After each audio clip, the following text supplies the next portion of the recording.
Sullivan. Jeff, hey, Tim. You talked about parity the other day, and tonight, number 2 and number 3 both go down. You have a stretch where you give up 17 straight points.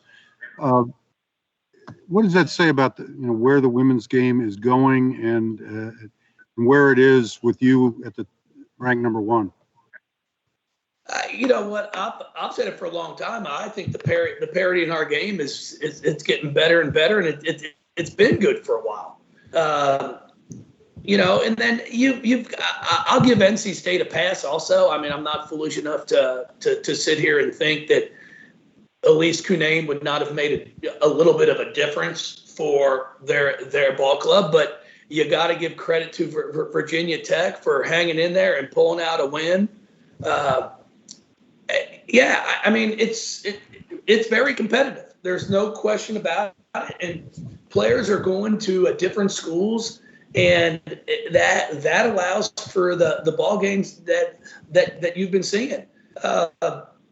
We gave up, I think, 17 straight points. But, again, I don't think I called a timeout in that run just because I was trying to see if they could figure it out and try to come up with a couple stops. And then again, like I said, I had some bad combinations in there, and that's all on me. If you're going to write anything, I'd tell you to write about the first 28 minutes of that ball game, because that was some pretty impressive basketball, and that's really what our team looked like tonight.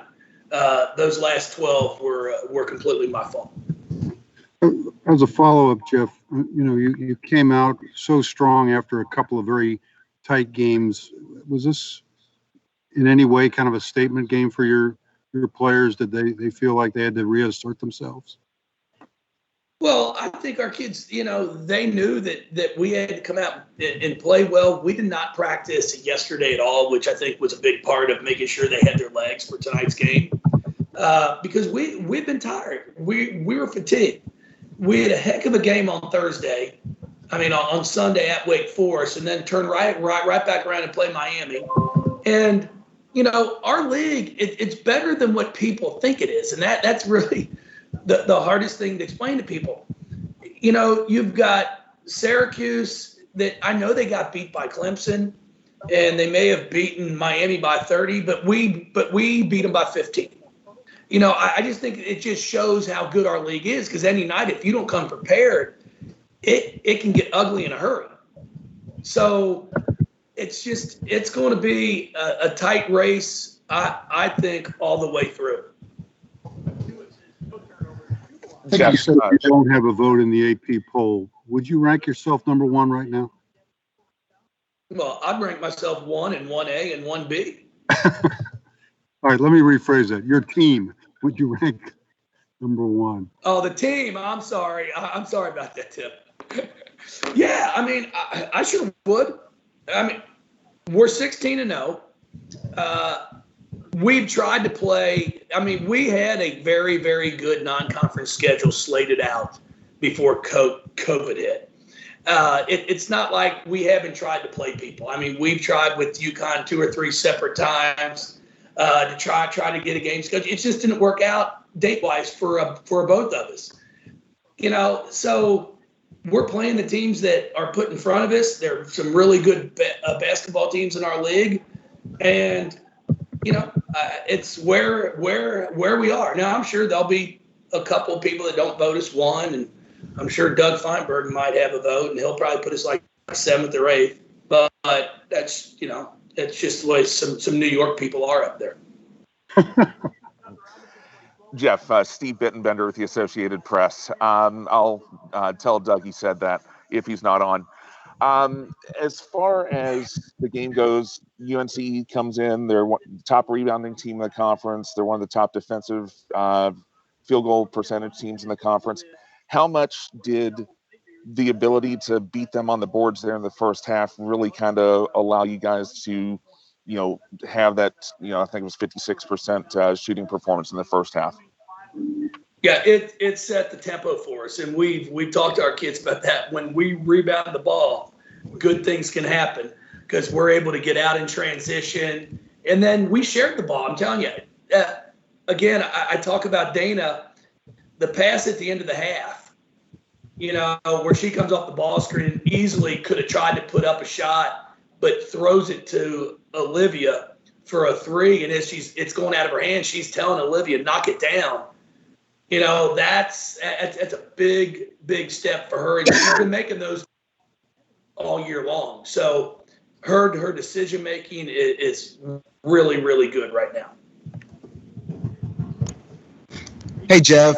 It's Dominic with the Courier Journal. To kind of go back to the post play with them just not only knocking down shots, but just the way they're playing. I mean, do you feel like they're just more comfortable with just your style and just playing Louisville basketball? Well, I mean, we are doing a much better job right now looking to get them the ball. Our guards are making some really nice post entry passes, keeping everybody involved.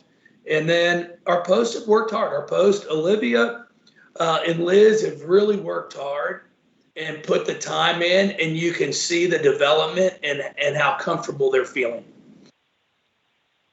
Hey, Jeff, Jody Dimling with Cardinal Authority. I'm not sure that we'll get you before Monday, but just now that you can look ahead to that game, what do you see with NC State, and what will be key on Monday night for you guys? Well, our ability to guard, a one-on-one on the perimeter is going to be really, really important because NC State does a great job of spreading the floor.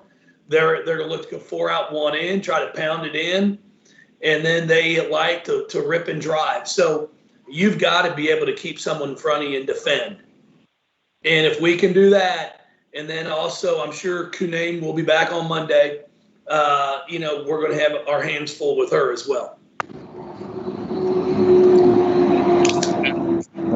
Journal. When you prep for North Carolina, obviously Kunaim didn't play today. You prep in the thought that she's going to play? Oh yeah, of course. Yeah, there's no question about that. If she can play, she is going to play. So there's no question in my mind about that. So we will prep for her to be on that court. And really quick, kind of go back to something you said about Dana. I think it was Sunday when you said if she's not a National Player of the Year candidate, she should be. I know it's probably hard to put it in a tight amount of words, but just how much does she do, or how much does she mean to the success of this program right now? Well, she's instrumental to what we do. I thought she played a heck of a ball game today. And she scored 13 points. Like I told her at one time out, I'm like, hey, this is one of the best games I've seen you play, the way you're sharing the ball. And because we get everybody involved, it's a pretty hard we're a pretty hard team to guard when you get 6 players in double figures. Who do you help off of? And then there comes that point in time when games get on the line when she knows how to take over. So when you've got that type of player who's willing to share it, and then crunch time, when she knows we need a bucket, she goes and gets one. Hey, Jeff, Doug Feinberg, the Associated Press. Hey, I saw you up there, Doug. It's like Hollywood Squares, and you are the center top. You're the center of my square, so to speak. I have 2 questions for you. Yes, sir. One, is tomorrow a clue night or Monopoly night, since you have off? And 2, you know what? One question at a time. I can't. I've been told by some people I can't multitask. So tomorrow's date night. So actually have a date with my wife. So excited about that we're going to be able to have a little time together, and we're looking forward to it. It's been a hectic few weeks. Okay, so question 2. On Saturday, it is Scrabble night. It's Junior Scrabble. My condolences for your wife for putting up you tomorrow night. My second question is, are you listen, I know you Virginia Tech, you support them, but is part of you a little disappointed that NC State lost, so it's not going to be a 1 versus 2 matchup on Monday, which obviously would get probably a little more attention than it's going to get anyway, because there have been only so many 1 versus 2s? Well, I mean, it's one of these things, Doug, that I was just happy that we didn't lose. I was more concerned about us. And that's a tough ball game that NC State, Virginia Tech. They just played on Sunday, then back at it again today. So it didn't surprise me how that thing ended. But we know if Cunane, with Cunane back on Monday, they're a different ball club. So, I would hope, to be honest with you, if I'm a voter, I keep them at 2, knowing the fact that they just played without one of their leading scorers, their leading post presence. But unfortunately, I'm not a voter. I appreciate that, and we appreciate you're not a voter either. You're a good man, Doug. I appreciate you. Anything else for Coach? Yeah, Tim, he's muted. All right, I'll give this to Lamont, Nick, and we'll get the players ready.